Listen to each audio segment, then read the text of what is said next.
পদ্মফুল বদলে ঘাসফুলের হয়ে জোর প্রচার করছেন রানাঘাটের তৃণমূল প্রার্থী মুকুটমণি অধিকারী। বিজেপিকে হারানোই লক্ষ্য নিয়েছেন তিনি। শুক্রবার পদযাত্রার মধ্য দিয়ে নিজের নির্বাচনী প্রচার করলেন নদিয়ার চাকদা বিধানসভার সিলিন্দা বেলে বাজার থেকে শুরু করে সংলগ্ন বেশ কয়েকটি এলাকায়। তার সাথে ছিলেন তৃণমূলের অসংখ্য কর্মী সমর্থক।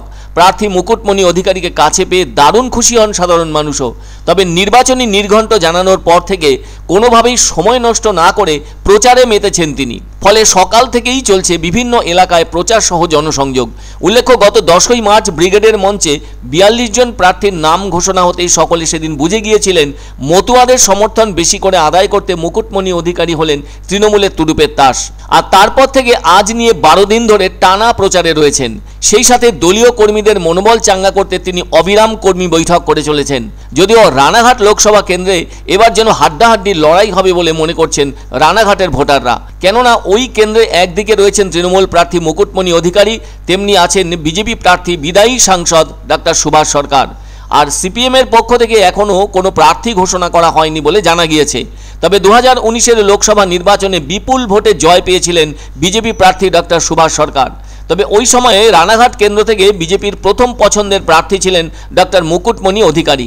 আবার মতুয়াদের মধ্যে তার যথেষ্ট জনপ্রিয়তা আছে, কিন্তু সেই সময় তিনি ছিলেন সরকারি হাসপাতালের একজন চিকিৎসক। তার সেই ইস্তফা সংক্রান্ত জটে তাকে কোনোভাবেই প্রার্থী করতে পারেননি বিজেপি নেতৃত্ব। ফলে সেই সময়ে ডাক্তার জগন্নাথ সরকারকে প্রার্থী হিসেবে বেছে নিয়েছিলেন বিজেপির শীর্ষ নেতৃত্বরা। ফলে জগন্নাথ সরকার জয়ী হয়েছিলেন। তবে পরবর্তীতে ডাক্তার মুকুটমণি অধিকারী ভেবেছিলেন তাকে হয়তো 2024 সালে দল প্রার্থী করবে এই কেন্দ্রে।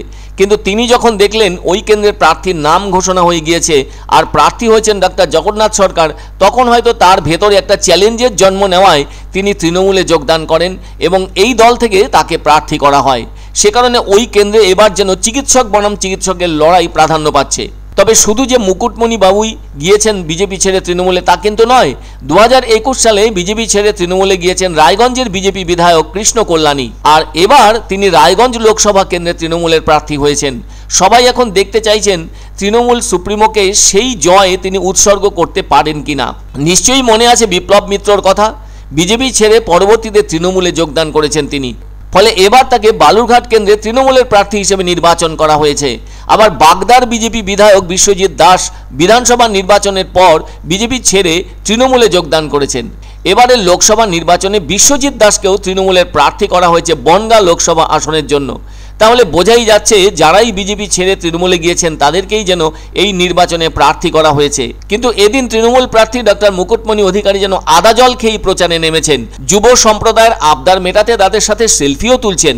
তবে রানাঘাট 2 ব্লক হলো ফুল চাষের জায়গা।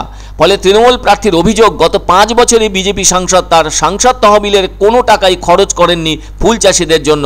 সুতরাং সময়ই বলবে ভোটাররা কোন ফুলকে আগামী 5 বছরের জন্য হৃদয়ে রাখবেন। সাধারণ মানুষ যেভাবে ভালোবাসা এবং আশীর্বাদ দিচ্ছেন তাতে জয় শুধুমাত্র সময়ের অপেক্ষা।